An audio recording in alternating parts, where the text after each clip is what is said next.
Team building seminar para sa mga real estate agent para.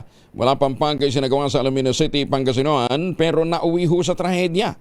Tumaob yung bangka nilang sinasakyan, may 3 patay.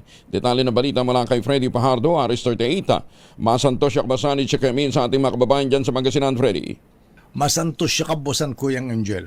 Dead on arrival sa Western District Hospital sa Alaminos City, Pangasinan 3 kinang nakdapawang mga real estate agent na may edad na 45 anyos, residente ng Barangay Kalulot, City of San Fernando, Pampanga, at 55 anyos at 50 anyos na ginang na kapwa residente ng Porac, Pampanga. Matapos tumaob ang bangka nilang sinasakyan, batay sa ulat ni Acting Chief of Police Lieutenant Colonel John Ringo Quintinita, hindi sila nagkulang sa paalaala o pagsasagawa ng Oplan Baldeo sa gilid ng karagatan ng syudad, particular sa 100 Island Wharf, kung saan marami ngayong mga dumarayong mga bisita, lalo na kung weekend, at sa kabila nito yung naganap ang hindi inaasang pangyayari kung saan ang bangkang sinakyan ng 14 na katao, kabilang ang 3 nasawi, na nagsasagawa ng team building seminar.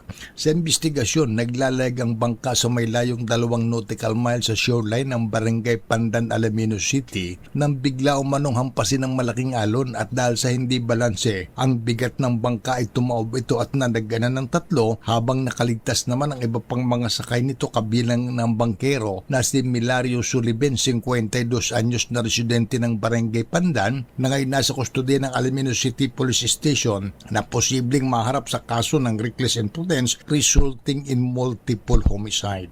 Mula sa Action Radio Pangasinan, ito si Freddy Pajardo, Aris 30, tag-uulat para sa DCRH, una sa Pilipinas, una sa Pilipinas. Maraming salamat, Freddy.